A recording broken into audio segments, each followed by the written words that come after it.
Hi, this is Jeff. Today we're going to be talking about this plow scraper blade. So I've got a Moto Alliance Denali 50-inch snowplow on my ATV, and this is one of the provided. They provide two, but it's one of the abrasion resistant, probably AR 500 steel. This one's been on it for, I'm going to guess, 6, maybe 7 years. You can see it's worn off on the edges.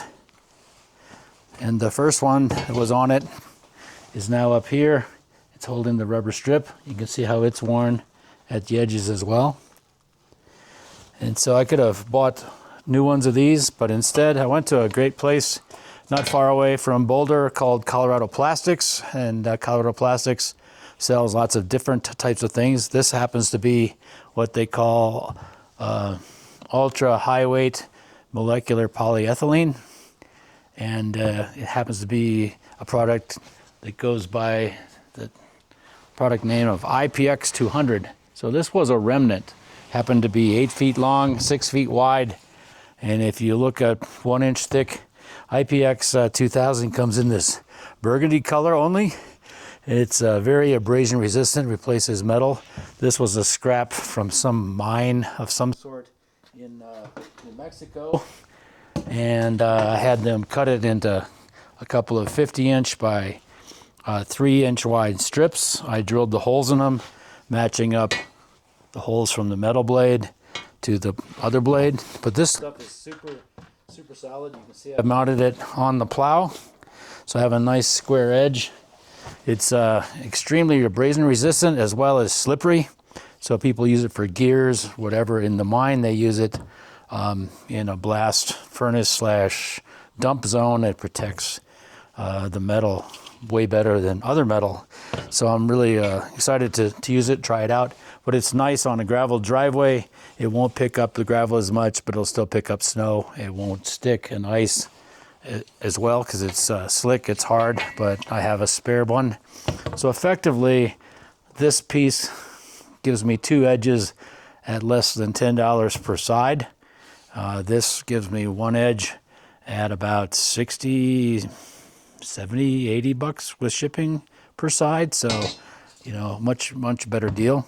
The other scrap, I will probably be using this and cut it into, 4-inch by 6-inch blocks. I'll drill holes in it and I'll use it at the bottom of a snowblower as a snowblower glide feet as well, on my snowblowers, my daughter's snowblowers, as well as any snowblowers I end up fixing for neighbors around the neighborhood. So this little recycled piece of plastic is going to go really far, but it's also going to bounce around less. And when I hit rocks and other chunks of big bedrock and stuff in my driveway, it won't be quite as jarring and hard on me as this one. You can see right here. Like, take this dent. This stuff is incredibly hard. They use it for bulletproof steel, in fact, for armor plating. It took something really hard to hit that. When you hit that going 10, 15, 20 miles an hour on a plow, it really jerks the plow. The plow has built-in shock absorber behind it, but it's really hard on your gear. This polyethylene will be way less shocky and damaging to the plow as well as to the rider. So I'm looking forward to it. But I imagine this will last me, 3-4 years per side easily, and I can just undo 7 bolts and flip it over and work on the other side. So, all in all, this is a great value. Like I said, I got this whole piece for 30 bucks. If you go put it in on their website, this is about a $250 piece of polyethylene if you buy it as part of a sheet. So got a really good deal. Like I said, Colorado Plastics, one Friday a month they do a remnant sale, and it was definitely worth a quick little drive down there to pick it up. And they were good advice in terms of if you want something for a plow, IPX 200 is the way to go. So looking forward to trying it out. We're going to get snow tonight, probably over the next 3-4 days as well, and put it to work. Thank you. Zoom in on the cable. So I'm just raising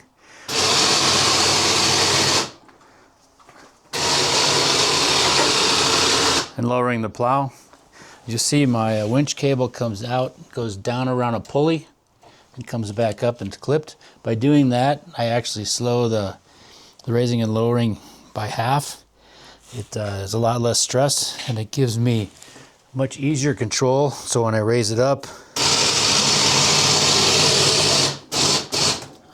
if I raise it too high, you'll actually snap the cable off. But by having the pulley in here, when I do that with a heavy pair of gloves on when I'm driving or whatever, I haven't pulled the fair lead or the cable out and broken it off in the, I don't know, 8-10 years since I put the pulley on there. So the pulley was a quick, $5 or $10 add-on, but it saved me from breaking the cable from sometimes twice a day to maybe once a season, if that.